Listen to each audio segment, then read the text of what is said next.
it is like should it actually evolve, or should that be a new franchise of Mega Man it should be the more evolved version of what games are nowadays? Should this be a throwback to old games in the same vein as Sonic Mania is what I'm asking. If you want to just if you just want to attract the retro gamer and the Mega Man fan base, then make Mega Man 11 the way that you're making it.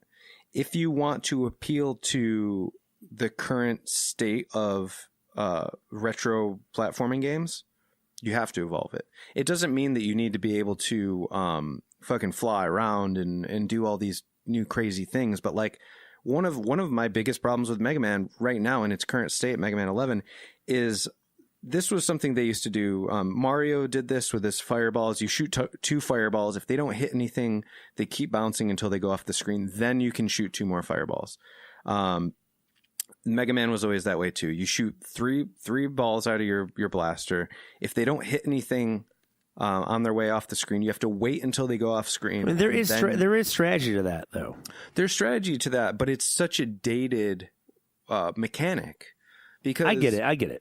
But okay, was Mega Man X like that though? That's why I've never played a Mega Man X game. So did Mega Man X change? Oh, God damn it! Because I'm wondering if that's more of the modern thing. So maybe they'll make a Mega Man X Fred go fuck yourself version, and then it'll be great. Well, everything here's another thing. You know, you can do the slide dash where you can like slide into your enemies or go under things and whatnot.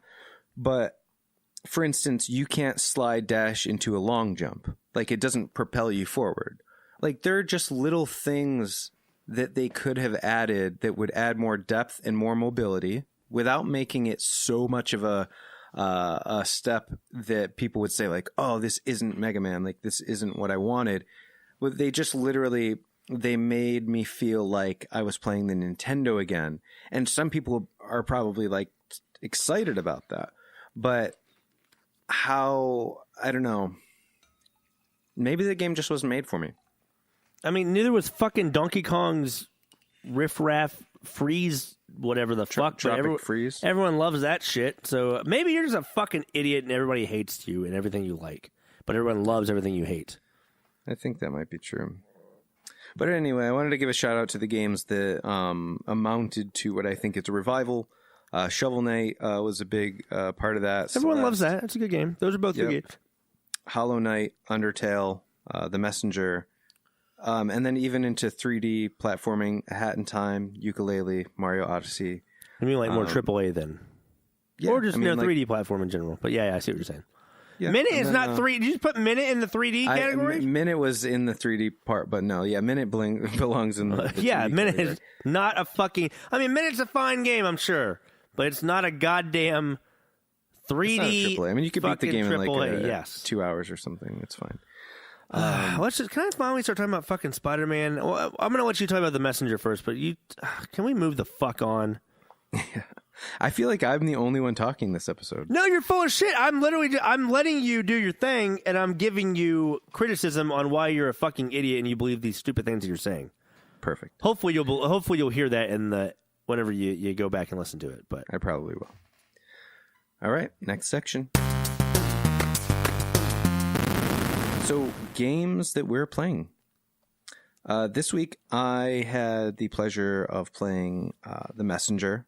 I bought it on a whim. It was actually kind of funny. I was going to go to the bar, and I didn't go to the bar.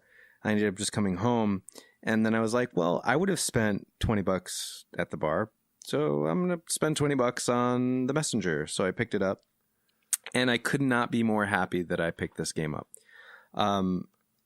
As far as the gameplay mechanics go, they don't take super long to get you acquainted with the controllers and to ease you into the different ways that you're playing. That was nice to me because sometimes it's way too long before you're able to like jump off the walls and whatever, do the normal things that you want to do in a game. Sometimes it's like hours, and then it's like, oh, now you can double jump. It's like, okay, cool. Like if you want me to have fun playing your game, get me through this shit like within the first 20 or 30 minutes. So The Messenger is exactly that. They do ease you in. Like you are slowly unlocking things, but they usually don't put you in the positions that you need those things until they put that in their level design, you know? For instance, there's a gliding mechanic. You don't need the gliding mechanic until you get to a stage that's built around the gliding mechanic. I mean, there's been... I think part of Mega Man was like that, because it was like, yeah. Oh, you don't get this until you actually need it. I mean, fucking Zelda is the same way. Ocarina of Time. I mean, this isn't new for games, but I do. No. I love it whenever it does stuff like that. I mean, Darksiders was just like that too. Yeah.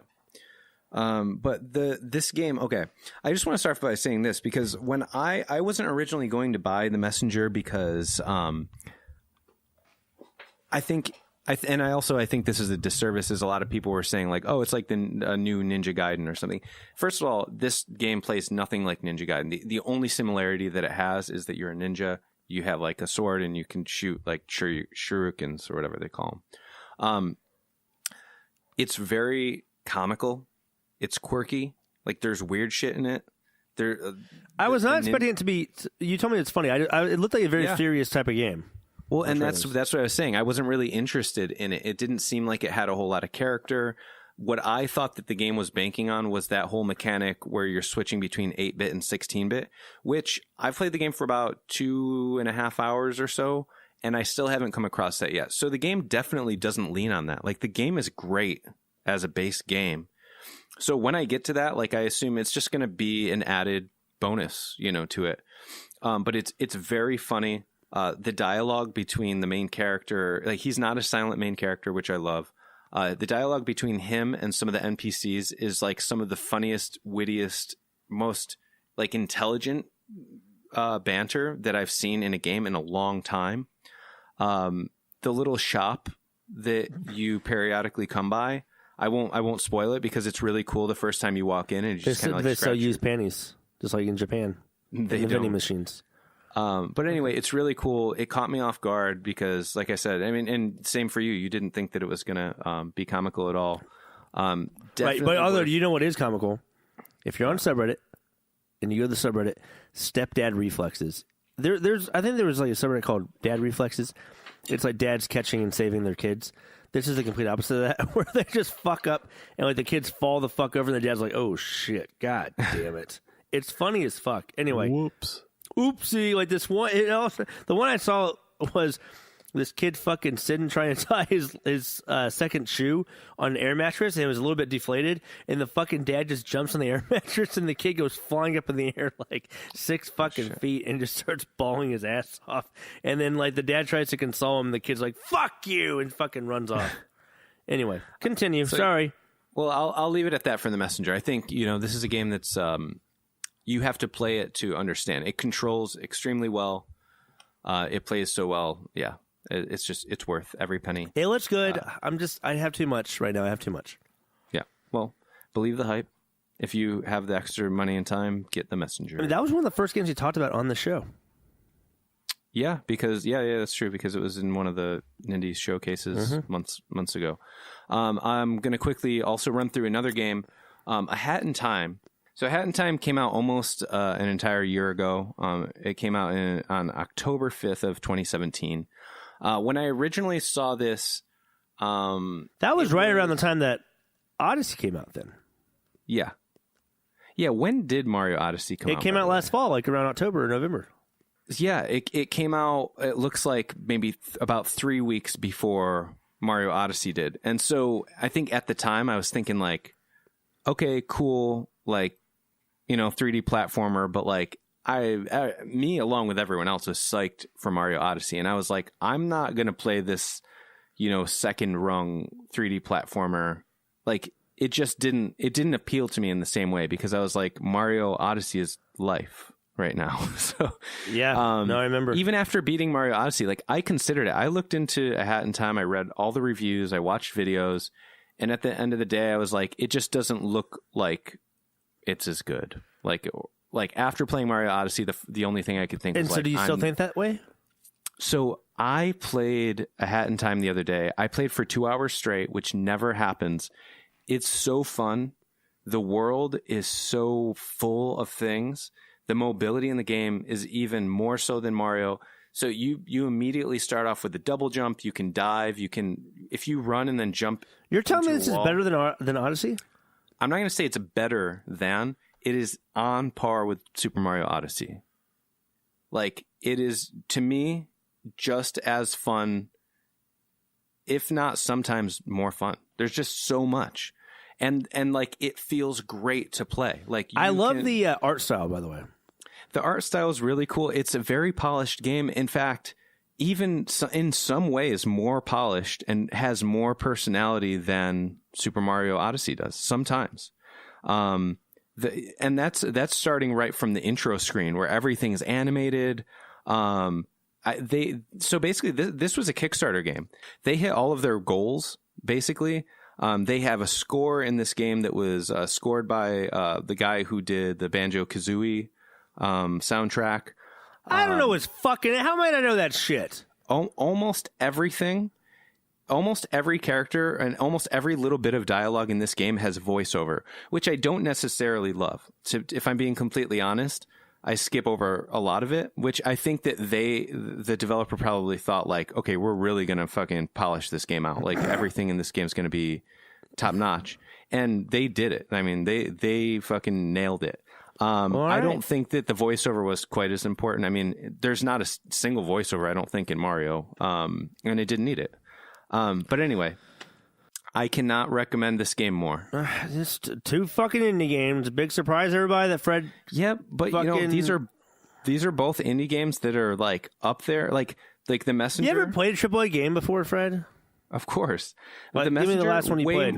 Way more worth your time and money to get The Messenger than Mega Man 11, and A Hat in Time is way more worth your time and money than I can at least probably get behind what you just said there, because that's fine. It sounds like Mega Man 11 is not like gonna rewrite the industry. So well, they're gonna charge you $40 to $60 for it, and it's gonna be some bullshit. So well, either way, Stepdad Reflexes, check it out. It's a good subreddit. Okay, finally Ryan is going to take the lead. That's what everyone fucking wanted to hear about. No. I got to fucking play Spider-Man.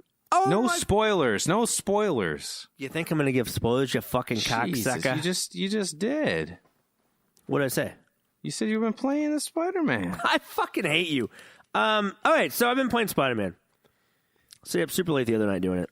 Spider-Man, as some people call it. It's a great game. It starts off in some semi-action-y type of shit. Okay, I say it starts off action-y. It starts off in you see Peter Parker before you see Spider-Man, which I love. I love that Insomniac games, but I mean it doesn't really surprise me, because if you look at the Infamous games that they used to do, those games were very built upon, yeah, you have a superpower, but we're going to focus on the character and the characters within this world and your relationships with those characters. They've taken that to Spider-Man. Fucking great. I'm not going to say this game makes you feel like Spider-Man, because every goddamn review fucking says that. You should just know that yes, it does that. The swinging is amazing. Everything's great about it. It's fun as fuck. To me, though, I'm interested in Peter Parker's interaction with these different characters. Miles Morales is in this fucking game. I haven't really gotten into it that much, but like Jason Mraz? Miles Morales is in this game. Fred, do you know who Miles Morales is without Googling it? No. He was Tails in Sonic. Wasn't Tails' last name Miles? Oh, it was Miles. Oh, no, his real name is Miles. That's what it was. Okay, no, motherfucker! He is the ultimate Spider-Man. He's the ultimate universe's Spider-Man. He's a big deal. I don't understand. Half Latino, half black Spider-Man. Anyway, doesn't fucking matter. I'm hoping there's going to be DLC not revolving, but also revolving around him. So here's another thing. There's different costumes in this game, and as you level up, you're able to create these costumes, because you go to like your lab to create these. And some of them give you different abilities. Not every costume also comes with its own ability that you can put onto any other costume. So there's a cosmetic look to a costume and an ability to each costume. It's fucking awesome. Yeah, there's a cool RPG element to it in regards to that. The storyline's great. I love Dr. Octopus's Doc Octavius, whatever. You know what I mean? But he's fucking Doc Ock. Yeah, you know who he is. Yeah.